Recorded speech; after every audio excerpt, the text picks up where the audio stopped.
Putain, je me boirais bien une bière. Hey, comment ça va depuis le temps? Eh oui, ça fait à peu près un an qu'on s'est pas vu.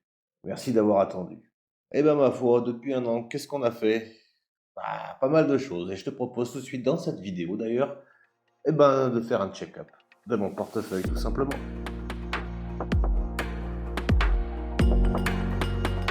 Mais en tout cas, je suis ravi de vous retrouver, hein. J'ai peut-être perdu un peu la main. Comment dirais-je, je suis peut-être un peu rouillé au niveau des vidéos, mais ma foi, on va essayer de faire ce qu'on peut. Allez, on file directement sur Morning pour voir mon portefeuille en bourse, qui a bien évolué.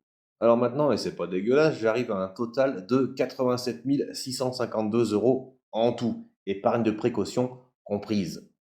D'ailleurs, ça me fait penser que je me rappelle même plus où on s'était quitté en fait. Mais bon, septembre 2024, 87 652 euros.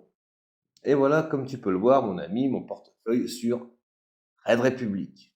D'ailleurs, petit aparté, je ne suis pas en France actuellement, hein. J'ai pris mon mois de septembre, je suis allé à Tallinn, la capitale de l'Estonie. Je suis tout simplement allé retrouver l'ami Nicolas Blanco, hein, le fondateur et PDG de Morning.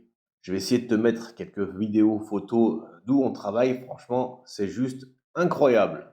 C'est génial. Tu peux boire un café, prendre une douche, faire du sport. Enfin bon, qu'importe. Même jouer au ping-pong, c'est pour te dire.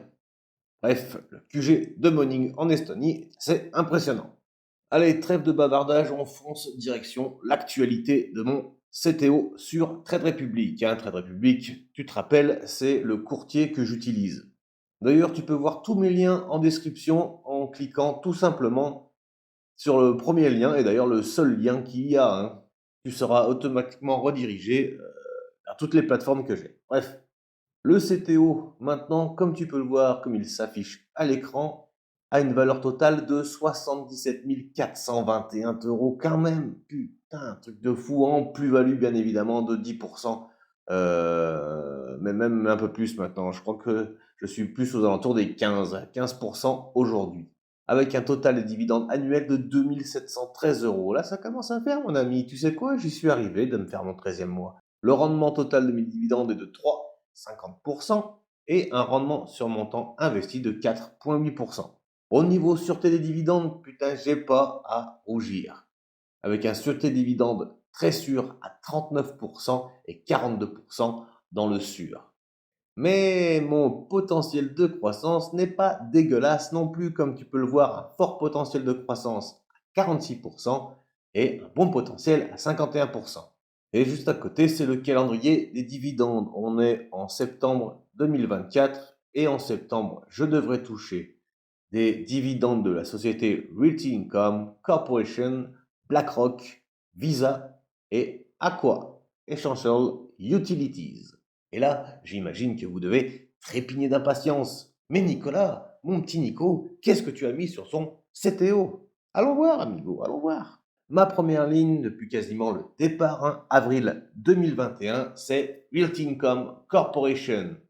Dollar haut, comme on l'appelle dans les hautes sphères. Mon ami Realty Income est une foncière américaine que je ne présente même plus. Elle a un rendement assez imposant, assez impressionnant de 5,08%. Tu vois que je possède actuellement 335 actions neuves, allez 336, on va pas chipoter, quasiment 336 actions de l'entreprise pour un PRU de 53,79. Toi d'ailleurs, si tu possèdes cette brave Realty Income qui te fournit des dividendes tous les mois, dis-moi, c'est quoi ton PRU?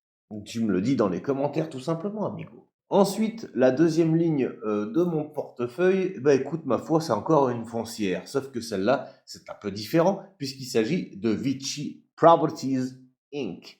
Vici, si tu veux, c'est, comment dirais-je, des jeux, du golf, et plein de trucs comme ça qui sont vachement amusants. Et quand je te parle de jeux, je déconne pas, hein. Elle a par exemple César Palace à Las Vegas. Bref, je possède 311 actions,9. Allez, on va dire aussi 312, hein, on va pas se chipoter. Un rendement assez impressionnant aussi, hein, parce qu'elle est quasiment à 5%, donc 4,96% affiché par Morning, et un petit PRU de 28,36. D'ailleurs, tu peux t'apercevoir que les deux foncières, ma foi, ont un retour pas trop dégueulasse, hein, plus 5 pour Realty et plus 7% pour Vici.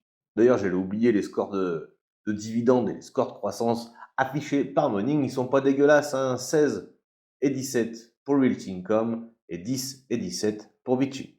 Ensuite, on poursuit avec une société que j'ai aussi depuis le départ. Il s'agit de Procter Gamble Company. J'ai 53 actions dessus, 53 positions sur cette ligne qui est, ma foi, j'aime beaucoup. Un retour de 16%, un score de croissance de 13 et un sûreté de dividende de 19. Bref, tu vois, avec ces 3 boîtes que je viens de te dire, j'ai pas trop de risques à craindre. Procter Gamble, c'est quoi? C'est 1880, je crois, sa création.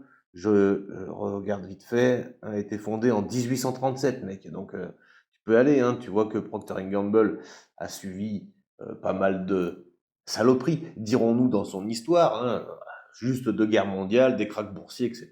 Mais bon, l'entreprise est toujours là et est toujours aussi florissante. Ensuite, on bascule avec comment dirais-je, la mythique Coca-Cola Company. Ça aussi, là, maintenant, je commence à faire grossir mes positions. Tu vois, j'en possède 106 pour un retour à 22%. Le rendement est pas mauvais, à 2,68%. Concernant le sûreté dividende, 16 et le score de croissance de 13. Écoute, comment dirais-je, Coca-Cola est une valeur défensive, est une valeur monstrueuse qui ne crèvera probablement jamais. J'ai envie de te dire que même s'ils trouvaient de la morora sur quelques millions de bouteilles de Coca-Cola, ben, ce serait même pas trop grave pour l'entreprise. Pour l'entreprise, je parle pas pour les gars qui ont bu. Et oui, parce que Coca, c'est beaucoup, beaucoup, beaucoup de marques, Sprite, Fanta, pour ne citer que, et puis ils sont dans le café, ils sont un peu dans l'alcool aussi. Bref, un panel monstrueux comme ces grosses boîtes. Je te parle même pas de Procter Gamble, c'est juste monstrueux le nombre de marques qu'ils ont. Ensuite, je me suis offert, ou j'ai continué d'investir d'ailleurs, deux entreprises dans la finance. Il s'agit de BlackRock, que tu dois sûrement connaître aussi. Alors, je possède 8 actions 340. En même temps, elle est assez chère. C'est une société que tu pourras trouver aux environs de 886 dollars l'action. Bref, ça déconne pas. Ensuite, la deuxième société que je possède dans la finance, c'est tout simplement Visa. Visa, c'est assez un truc monstrueux. Tu en as probablement aussi une dans ton portefeuille. Je possède 20 actions, un score de sûreté de dividende de 19 et un score de croissance de 15. Je ne risque rien. Toutes les boîtes que je t'ai présentées, les 1, 2, 3, 4, 5, 6 boîtes que je t'ai présentées, sérieusement, on ne risque rien. C'est du safe. Alors, je sais bien que le risque zéro n'existe pas, mais enfin bon, disons que tu as plus de chances de te faire percuter par une météorite à l'intérieur d'une grotte plutôt que Visa crève, quoi. On en est là, mec. Ensuite vient Essential Utilities, mon ami. Donc ça, c'est dans la flotte. Clairement, eux, leur job, c'est l'eau.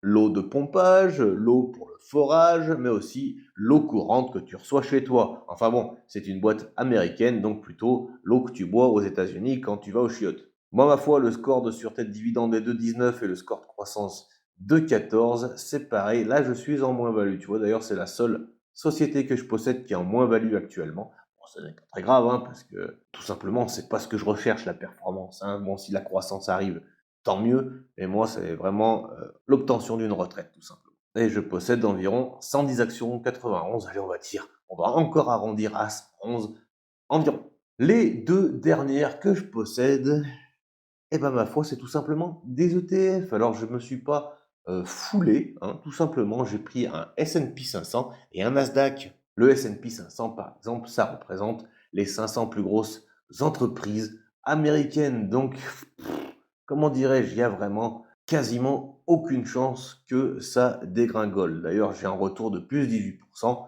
depuis que j'ai acheté ça. Le dernier est un Nasdaq 100, comme je le disais. Pareil, le Nasdaq, actuellement, il y a peu de chances pour que ça s'écroule. Un retour de plus 10% quand même. Bon, voilà, on a à peu près fait le tour de mon portefeuille actuel. Si on regarde la répartition des actions dans mon portefeuille d'investissement, on tombe sur ça. On peut voir qu'à 24%, je suis investi dans Realty Income, 12% dans Vici, 11% dans Procter Gamble, etc. Donc, ce portefeuille, il est quand même vachement axé sur l'immobilier, vachement axé sur les dividendes, vachement axé sur la retraite. Est-ce que c'est pas un peu dangereux? Si, peut-être. Mais bon, je me soigne. Voilà en tout cas ce qu'on peut dire pour cette reprise de vidéo. Et ce qu'on peut dire finalement de mon portefeuille actuel. Bah écoute, ma foi, je suis plutôt content, hein. On arrive en septembre 2024, j'arrive à peu près, on a dit, à 87 000 € en tout. J'ai bien envie de forcer un peu et d'arriver pour les 100 K, hein, les 100 000 € à Noël, on va dire. En plus, il paraît que la barre des 100 000 €, c'est le plus difficile dans l'investissement. Je veux bien le croire, hein, parce que c'est vachement chaud. Allez, en tout cas, merci d'avoir regardé cette vidéo. Les amigos, je le répète, mais merci aussi d'avoir attendu, hein, 1 an sans vidéo. J'espère que l'algorithme de YouTube sera pas trop dégueulasse envers moi. Allez, ciao, on se retrouve la prochaine fois.